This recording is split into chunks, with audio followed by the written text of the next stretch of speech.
नमस्कार मंडळी, मी मधुश्री. माझे यूट्यूब चॅनल मधुश्रीज किचनमध्ये तुम्हा सर्वांचं मनापासून स्वागत करत आहे. Hello family, hello friends, hello viewers. आज मी तुम्हाला दाखवणार आहे मशरूम मसाला. तर त्याची साहित्य बघू आपण. इथे मी मशरूम घेतलेले आहे साधारण 200 ग्रॅम. रेसिपी बनवायला थोडं लेट झालं त्यामुळे हे फ्रेश राहिलेले नाहीयेत, पण वाया कुठे घालवणार, त्यामुळे बनवते आहे मी. आणि अगदीच खराब पण नाही झालेले, बऱ्यापैकी चांगले आहेत ते. हे बेबी कॉर्न आहेत, भरपूर होते पण हे एवढेच राहिले. मग आता तेवढे जेवढे आहेत तेवढे घालणार आहे मी. छान लागतात मशरूम आणि बेबी कॉर्नचं कॉम्बिनेशन. इथे टोमॅटो घेतलेले आहेत 3 मी मोठे मोठे कापून. एक मोठा कांदा कापून घेतलेला आहे. इथे कोथिंबिरीच्या काड्या घेतलेल्या आहेत, स्वच्छ धुवून, कोवळ्या होत्या म्हणून त्या ग्रेव्हीमध्ये वापरायच्या आहेत. आपल्याला छान लागतं, खूप छान चव येते कोथिंबिरीच्या काड्यांनी. कोथिंबीर घेतलेली आहे.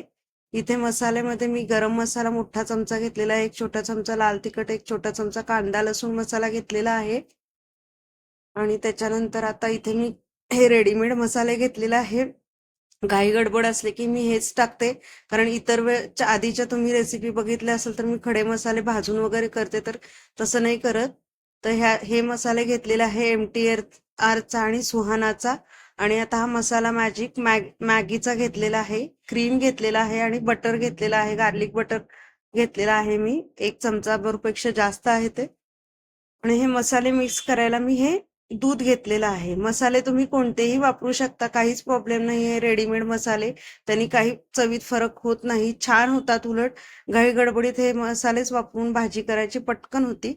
आणि हे मशरूम असे कट करून घ्यायचे आहेत आपल्याला. एका ह्याचे 4 भाग करायचे उभे धरून. आणि बेबीकॉर्न असे कट करून घेऊयात आपण. आणि तुम्हाला हवे तसे पण तुम्ही कट करून घेऊ शकता, बेबीकॉर्न आणि मशरूम वगैरे. इथे पाणी उकळत ठेवलेलं होतं मी मीठ घालून. एक अर्धा चमचा मीठ घातलेलं आहे. आता उकळत्या पाण्यात आपल्याला हे मशरूम आणि बेबीकॉर्न साधारण 10 मिनिटं शिजवून घ्यायचं आहे मोठ्या फ्लेमवर.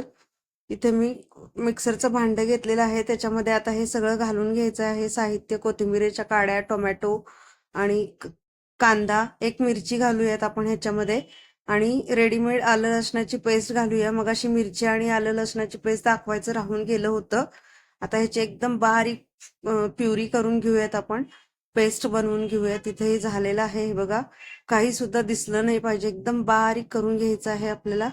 आता ह्या दुधामध्ये आपण हे रेडीमेड मसाले मिक्स करून घेऊयात सगळे. हे बघा, हा MTRचा पनीर मसाला आहे. हा पण मसाला खूप छान आहे, मी पहिल्यांदाच आणला होता MTRचा. हा सुहानाचा थोडा ठेवला आहे मी. आणि मॅजिक मसाला घालून घेतलेला आहे ह्याच्यामध्ये, मॅगीचा.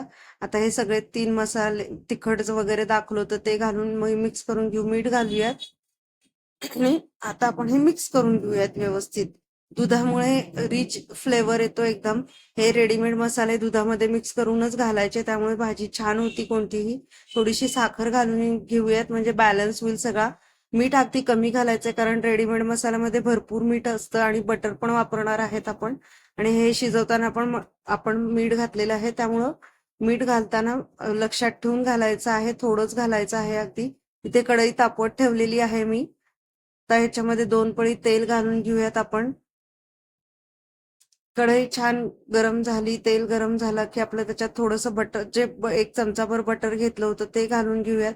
लगेच आपण थोडीशी बारीक चिरलेली कोथिंबीर घालून घेऊयात.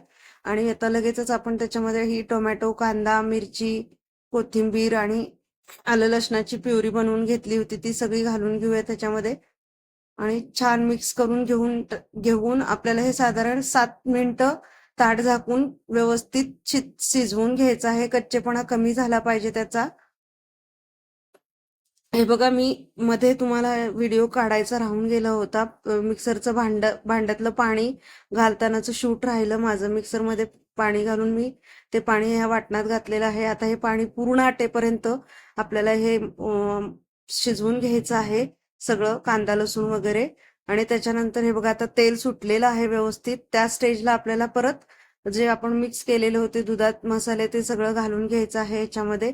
या भांड्यामध्ये पाणी घालून ते पण घालून घ्यायचं आहे. साधारण मला ते कांदा टोमॅटोमध्ये पाणी घातल्यानंतर जवळजवळ 10 मिनिटं परतावं लागलं बारीक गॅसवर. तेव्हा ते पूर्ण पाणी आटून कांदा वगैरे सगळं व्यवस्थित शिजलं. आता हे सुद्धा आपल्याला साधारण 5 मिनिटं ताट झाकून व्यवस्थित परतून घ्यायचं, शिजवून घ्यायचं. हे बघा तेल सुटलेलं आहे आपल्या ग्रेव्हीला. गॅस मी बारीक केलेला आहे. मोठ्या फ्लेमवर ठेवलं होतं मी 5 मिनिटं. आता हे शिजवलेलं सगळं एका चाळणीत काढून घेतलं होतं. मशरूम आणि बेबीकॉर्न आता हे आपण ह्या भाजीमध्ये ग्रेव्हीमध्ये घालून घेऊयात. आणि ह्याच्यामध्ये साधारण 1 वाटीभर आपल्याला पाणी घालायचं आहे. आणि परत 5 मिनिटं झाकून आपल्याला ती ग्रेव्हीमध्ये मशरूम आणि बेबीकॉर्न व्यवस्थित परतलं गेलं पाहिजे. त्याला चव आली पाहिजे ग्रेव्हीची आपल्या, म्हणून 5 मिनिटं मी झाकून परतवून घेतलेलं आहे, शिजवून घेतलेलं आहे. आता आपली भाजी रेडी आहे. रंग बघा किती छान आलेला आहे, दिसतीये ना टेम्पटिंग. खूप छान झाली होती भाजी मशरूम आणि बेबीकॉर्नची. आणि सगळ्यांना खूप आवडली, सगळ्यांनी खूप आवडीने खाल्ली. आता आपण ही प्लेटमध्ये काढून घेऊयात. माझ्या घरामध्ये महिन्याभरातले 15 दिवस पंजाबी भाज्या बनाव्या लागतात. त्यात चूक माझीच आहे, कारण लॉकडाऊनमध्ये ऑप्शन नव्हता. त्यामुळं युट्यूबवरच बघून बघून मी भरपूर भाज्या काय काय काय काय शिकले. आणि ते सगळं माझ्या घरात मिस्टरांना, मुलीला खायला सवय लागली. भेंडी, वांगी वगैरे इतर इतर आपल्या नेहमीच्या रोजच्या भाज्या म्हणलं की ह्यांची तोंड लगेच वाकडी होतात.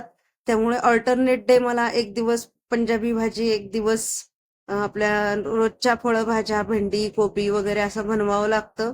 त्यामुळे तुम्ही म्हणत असाल ही किती पंजाबी भाज्या बनवते, पण ती मीच सवय लावलेली आहे त्यांना. तर आपली भाजी रेडी आहे. त्याच्यामध्ये मी कोथिंबीर आणि हे घालून घेतलेलं आहे,